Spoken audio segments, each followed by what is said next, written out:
It all started almost beautifully. When Emily first met Alex, it felt like a scene from a movie. He walked into the cafe under a soft drizzle, brushing raindrops from the sleeves of his coat, and the first person he noticed was her. His gaze was so confident that Emily, despite her natural shyness, smiled back. "Are you sitting alone?" he asked, with a slight accent and a half smile that made her stomach flutter.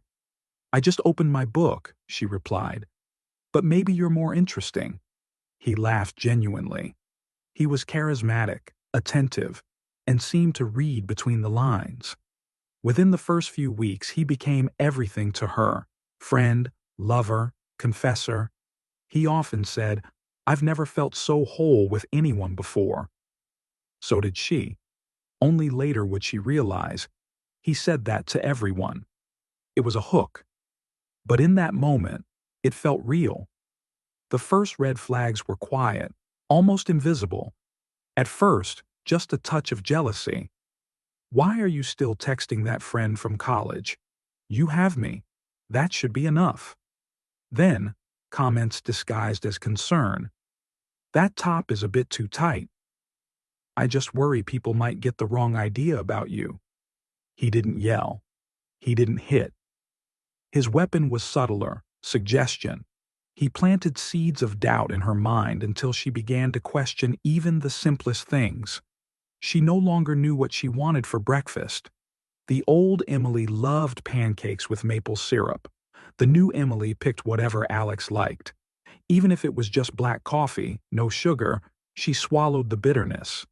With time, he controlled everything: who she saw, where she worked, how she dressed, what she posted on Instagram.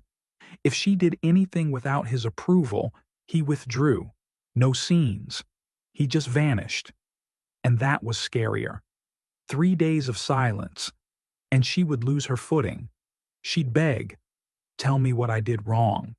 He'd say, "I just thought you were smarter. Thought you'd feel what was right. I guess I was wrong." After those conversations, she felt like a schoolgirl who'd failed a life exam. Holly tried to reach her. You've almost disappeared." "He's just complicated. It's hard for him to express emotions." "He's hurting you. He's not complicated. He's dangerous." Emily closed her eyes. She couldn't speak badly about someone she still loved. That night, for the first time, Alex raised his hand. He didn't hit her. He just grabbed her wrist so tightly it left a bruise. He let go sharply and said, "You push me too far. You're unbearable, Emily. Impossible." She went to the bathroom, turned on the water, and cried. Not from the pain, from the realization that this wasn't love. That night she fell asleep in the hallway, on the floor, away from him, closer to herself. She left early in the morning, no goodbyes. She took only her passport, a notebook, and her paintbrushes. Her notebook had no words, just black smudges and red strokes. Pain isn't always something you can describe. Sometimes it has to be painted over. She went to Holly. Holly didn't ask a single question. She just hugged her. "Welcome back, Em." Emily started journaling. Every morning, a letter to herself. In the first one, she wrote, "You're not to blame. You lived the best way you knew how. You loved the best way you could.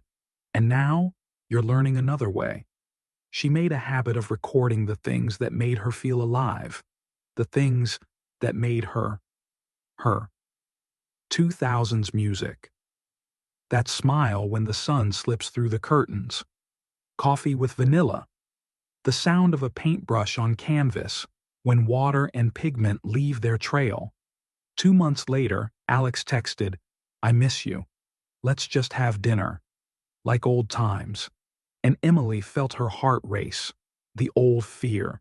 That familiar, "What if he's changed?" But now, she had an anchor inside her. She replied with just 3 words. "I choose myself." And for the first time, she felt free. She started attending a support group for women recovering from abuse. At first, She just listened. Then, she told her story. Eventually, she began helping others. One day, a woman wrote in the chat, "I'm scared. I think he's breaking me, but I'm not sure." Emily replied, "If you're asking that question, it means deep down, you already know the truth, and you're not alone." A year has passed. Emily no longer searches for herself in the mirror. She sees herself. She's not broken. She's reforged, tempered. On the wall of her studio hangs a painting. A woman in dark water, arms raised to the sky. From beneath, shadows reach for her, but above her there is light. On the back, a message. "I didn't drown. I learned to breathe underwater." Emily still remembers, sometimes with pain, sometimes with gratitude, because that experience became her teacher, a brutal one, unforgiving. But now, she can guide others.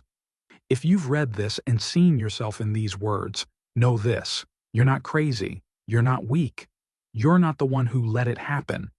You're the one who survived, who's searching, who's growing. Subscribe to be among those who choose themselves every single day.